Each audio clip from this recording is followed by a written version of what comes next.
Hey Casper Warriors, today we're going to be looking at some fresh ideas in the burn variation of the perk defense. If you want to improve your chess rating today, you can copy my opening strategy that I'll be demonstrating in a few moments. Welcome back to Casper Chess.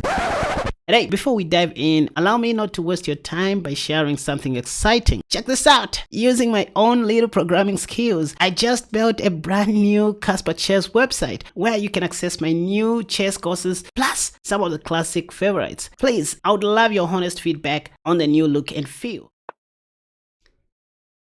Okay, so this is the Ali Hines defense.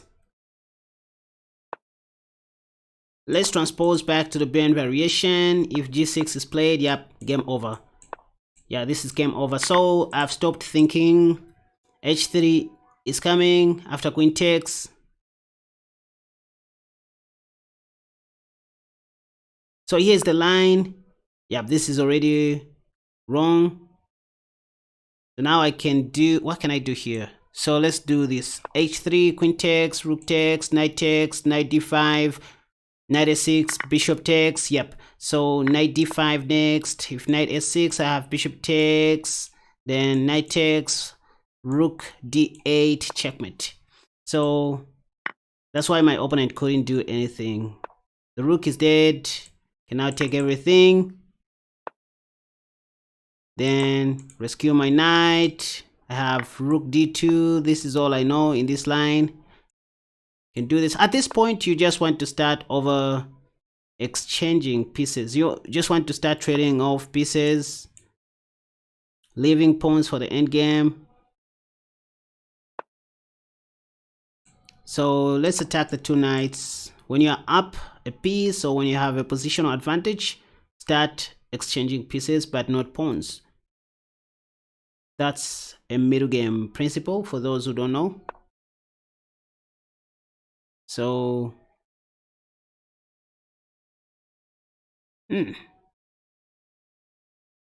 let's do this.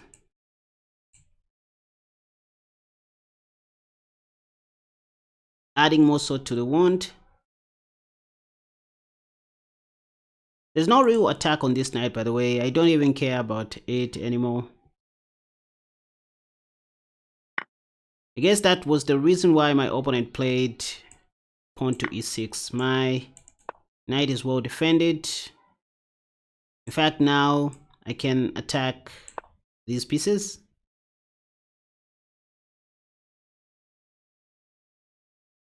The best my opponent can do is to attack my knight, but I have bishop.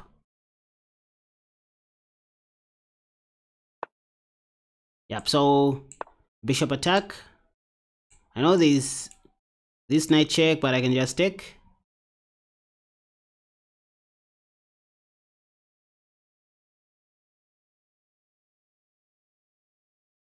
The knight is still under attack, by the way. And now the rook. So at first my opponent wanted to play the Aleheim defense, then I made them transpose back to the perk defense. Then I played the burn variation of the perk.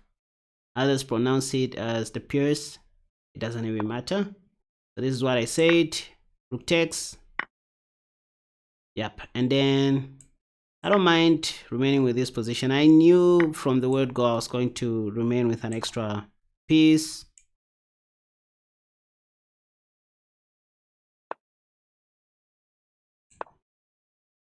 The journey continues. Time to separate these pawns.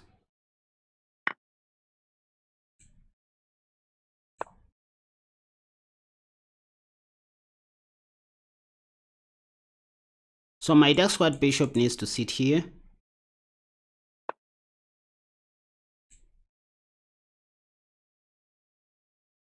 We'll first give a check.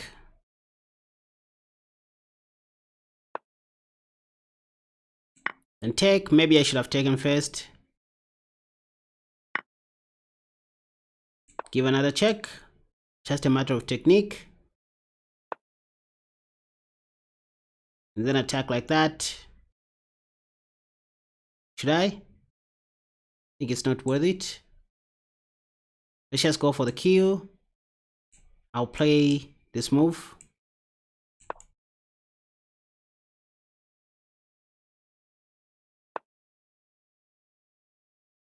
Sealing the deal.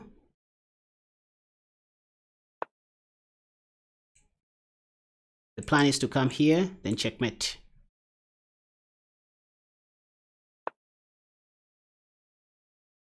My opponent is trying to be stubborn. So no more checkmate, but the struggle still continues. I have check.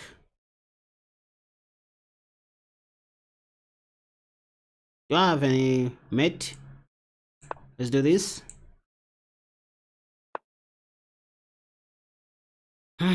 This guy doesn't want to resign. I'll put my bishop here, my last card bishop. So let's do this. We first give another check.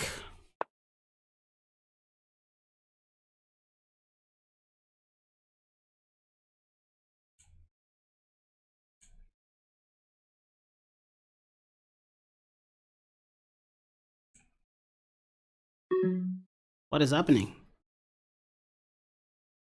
Let's oversimplify the game. Take everything if possible. Then give it a check. Give another check. Start pushing. Matching to Zion. Check. Check. Had to oversimplify things. My opponent is trying to flag me. You can see what they are doing. Yep, game over. Almost lost some time.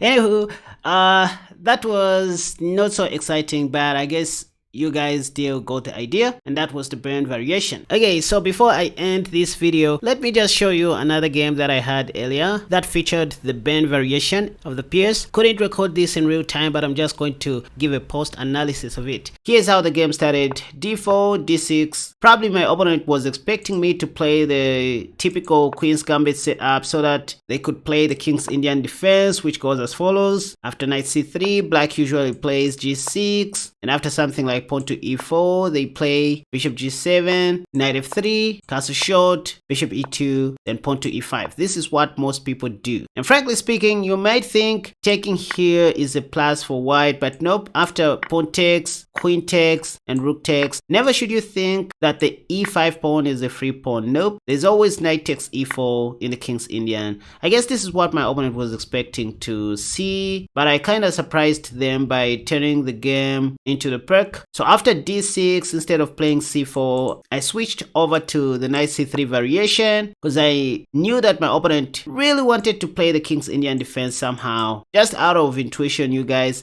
So after knight f6, I played pawn to e4. The difference between the perk and the King's Indian is the presence of the c4 pawn. You can see if white's pawn is on c4, this becomes the King's Indian. If there is no pawn on c4, you can call this structure the perk defense or something like that. Can be the modern depending on the variation. My opponent played pawn to g6 and I played the brilliant variation of the perk, which is one of my favorite lines, bishop g7, and I played e5. All I wanted was to checkmate my opponent very quickly after pawn takes, queen takes, rook takes, knight g4, and pawn to h3. This is a little trap in the burn variation that most people overlook. Point is, if they take on e5 with their knight, now the game begins with knight d5. Point is to take on c7 and win the rook. So if they play knight s6, trying to stop that, you go bishop takes, and after pawn takes you have knight takes. Only move is for their king to move, and then you checkmate them like this. That's what I prepared to do against my opponent, but that didn't work. And I guess you already know that burn variation trap. When I played pawn to e5 back on move 5,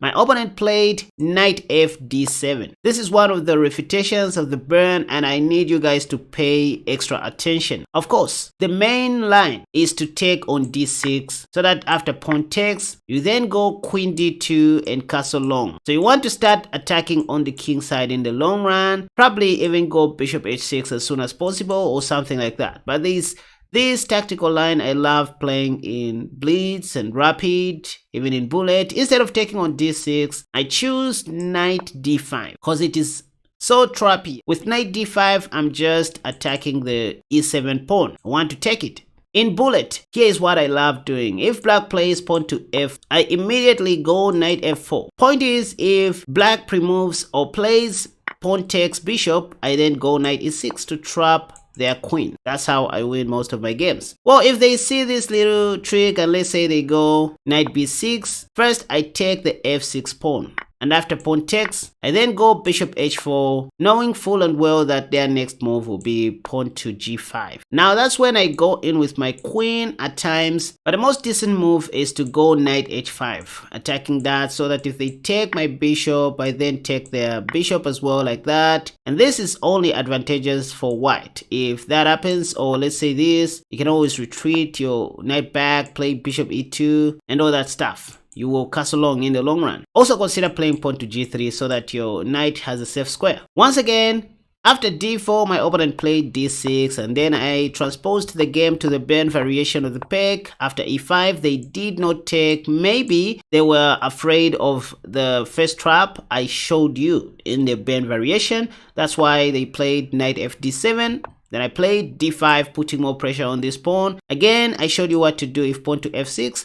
You know, try this tricky line, especially in bullet and blitz. Knight c6 is a common move in this position, trying to protect that. The only thing I want to advise, if you want that queen trap to work somehow, is just never to take on d6, because that paves the way for the black queen. So there's always room for queen a5 check if you take on d6. Taking on d6 is not much of a stretch. In fact, it's the best according to Stockfish, but you're not gonna get your queen trap. So at human level, I propose you go bishop b5. Again, the idea is just to take this knight and take on e7. But once again, if black plays pawn to f6, up to you to take on f6 or even on d6. But again, if you take on d6, forget about the queen trap. If you want to trap black's queen in blitz, also in bullet, just try knight f4 so that if they take, you go knight e6. If they don't take, again, let's say they play castle short this time. First, the best move is bishop c4, but I want to show you this funny move. Knight e6, if queen e8, you go knight takes. If that's when you go pawn to e6. But anywho, don't rely on that. I said the best move is bishop c4. This is straightforward, so that if king h8 is played, guess what? I know you're looking at the move knight e6, but this time it is knight takes g6 check, so that if pawn takes only move, now you go queen g4, intending to checkmate on the next move, like that. So that's what you're supposed to do after knight d5 if black plays knight c6. Just go bishop b5, still putting pressure on this, and after pawn to f6, you simply take, or you try this little trap. By the way, if they play knight b6 in this position, not allowing you to trap their queen, admittingly, this is not good for white, but there is still room for error at human level. You start with ef, and after ef, you go bishop h4. Again, pawn to g5 will always bring you back into the game due to knight h5. Not even queen check. Forget about queen check. That will be a 1-0 move. Just go knight h5. That threatens something. Oh, there's this intermediate move, queen e7 check, which must be met with queen e2 immediately. Remember, you want to capture that bishop. Now check this out, you guys. If you want to learn more about these kinds of tricks or similar opening ideas like the ones I just shared, you can watch this video that has popped up on the top left. Another video that I highly recommend you check out to skyrocket your rating is this one that has popped up on the top right. But if you love Gambit videos, you can check out the video that has popped up on the bottom left. And if you are a lover of chess traps like myself, feel free to click on the video that has popped up on the bottom right.